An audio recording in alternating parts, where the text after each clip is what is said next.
جو کمپنیز میں جاب کرنے والے ہیں ان سے بھی میں کہنا چاہتا ہوں کہ آپ کی اپنی کمپنی میں ہو سکتا ہے کوئی دکھنے میں دیندار، داڑھی ٹوپی کرتا پاجامہ رکھنے والا داخل ہو جائے اور آپ سے دوستی کر کے آپ کو چائے پلا کر، آپ کو بسکٹ کھلا کر، آپ کو سموسا کھلا کر، آپ کو نہاری کھلا کر، آپ کو بریانی کھلا کر ہو سکتا ہے کہ وہ آپ کا ایمان لوٹ لے۔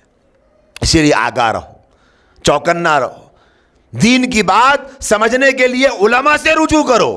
اور ان کا حلیہ بھی کیسا ہے؟ داڑھی ٹوپی کرتا پاجامہ رہتا، کوئی دیکھ کے پہچان بھی نہیں سکتا۔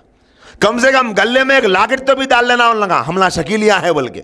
میں شکیلیوں کو مشورہ دے رہا ہوں، شکیل بن حنیف کے ماننے والے کم سے کم ایک لاکٹ تو بھی بنا لو گلے میں، یا پھر ایک کارڈ تو بھی بنا لو، ہم لگا شکیلیاں بول کے۔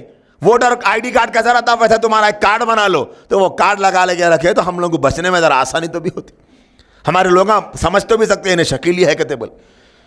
پہلی صف میں نماز پڑھ رہا، امام کے پیچھے نماز پڑھ رہا، فرض کے بعد سنتیں پڑھ رہا، سنتوں کے بعد قرآن کی تلاوت کر رہا، اور پھر اس کے بعد درود شریف پڑھ رہا، پھر تسبیح لے کے ذکر کر رہا، پھر بیٹھ کے 15 منٹ دعا کر رہا۔ کون شک کریں گے اس کے اوپر کہ انہیں شکیلی ہے؟ یہ ہے دھوکہ اصل جو علماء پہچان رہے، عوام نہیں پہچان سکے۔ اس کی صورت دیکھے تو مٹھی، اس کا عقیدہ دیکھے تو زہر۔ وہ صورتوں میں جا رہے لوگ، اللہ بیچارہ کتنا بھولا دکھ رہا، نہیں بھولا دکھ رہا بول کے اس کے اوپر رحم کھا کے اس کے قریب جا رہے اور خود بھولے بن جا رہے۔ بھولے کیا بن جا رہے؟ ہولے بن جا رہے بولے ایک معنی میں، ایمان چلے جا رہا۔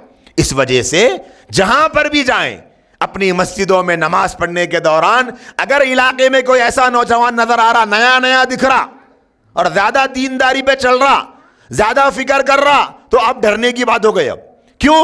کیونکہ سمجھ میں نہیں آ رہا کہ انہیں علماء سے جڑے ہوا ہے یا فتنوں سے جڑے ہوا ہے۔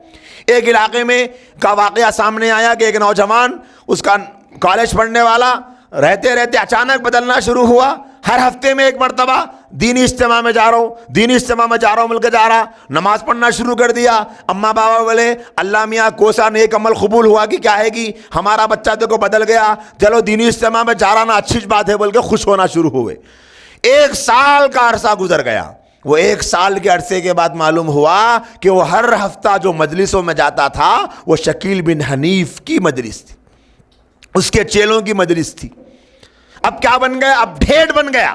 اب بلا اب نہیں چھوڑتا میں اس کو، مر جاتا ہوں لیکن شکیل بن حنیف کو نہیں چھوڑتا۔